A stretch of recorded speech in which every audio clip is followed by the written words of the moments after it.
Med farizeji pa je bil človek, ki mu je bilo ime Nikodem. Bil je prvak med Judi. Ponoči je prišel k Jezusu in mu rekel: Rabi, vemo, da si prišel od Boga kot učitelj, kajti nihče ne more delati teh znamen, ki jih ti delaš, če ni Bog z njim. Jezus je odgovoril in mu rekel: Resnično, resnično povem ti, če se kdo ne rodi od zgoraj, ne more videti Božjega kraljestva. Nikodem mu je dejal: Kako se more človek roditi, če je star? Mar more drugič v telo svoje matere in se roditi? Jezus mu je odgovoril: Resnično, resnično povem ti, če se kdo ne rodi iz vode in duha, ne more priti v Božje kraljestvo. Kar je rojeno iz mesa, je meso, in kar je rojeno iz duha, je duh. Ne čudi se, da sem ti rekel, morate se roditi od zgoraj. Veter veje, kodr hoče. Njegov glas slišiš, pa ne veš, od kod prihaja in kam gre. Tako je z vsakim, ki je rojen iz duha.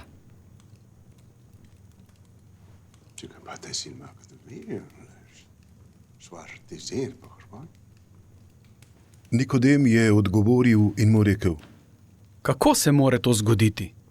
Jezus mu je odvrnil: Ti si učitelj v Izraelu in tega ne veš.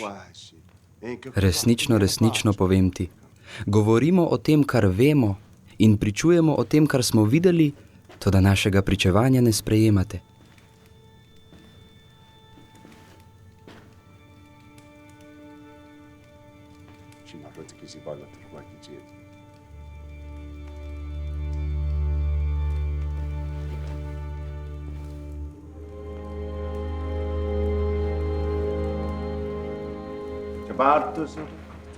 Če ne verjamete, kar sem vam govoril o zemeljskih stvarih, kako boste verjeli, če vam bom govoril o nebeških?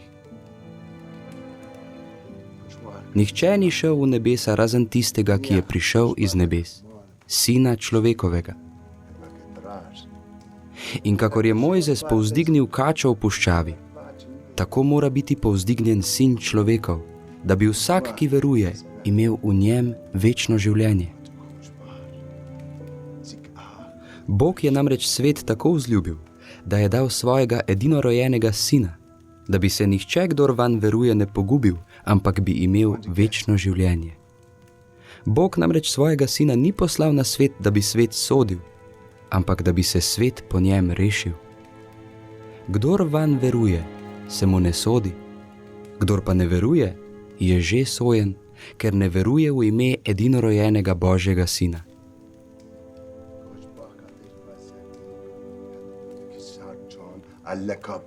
Sodba pa je v tem, da je prišla luč na svet in so ljudje bolj ljubili temo kakor luč, kajti njihova dela so bila hudobna.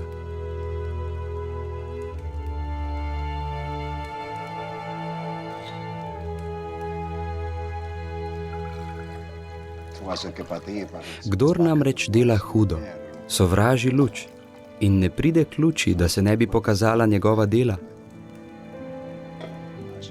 Kdor pa se ravna po resnici, pride k luči, da se razkrije, da so njegova dela narejena v Bogu.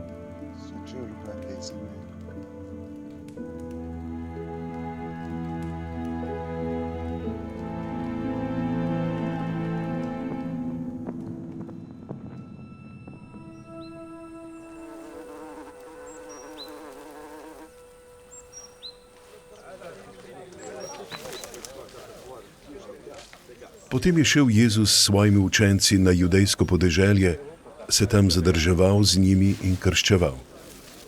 Tudi Janez je krščeval v Enonu, blizu Salima, ker je bilo tam veliko voda. Ljudje so prihajali in se dajali krstiti.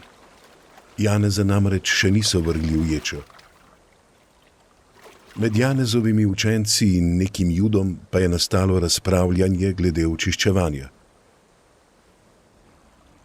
Šli so torej k Janezu in mu rekli: Rabi, glej, tisti, ki je bil pri tebi onkraj Jordana in o katerem si pričeval, krščuje in vsi hodijo k njemu.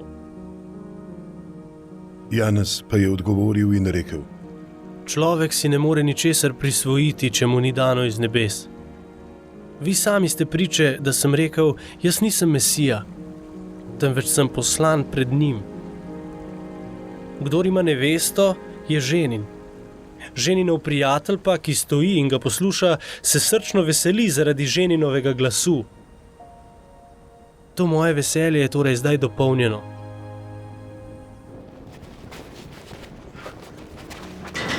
On mora rasti, jaz pa se manjšati.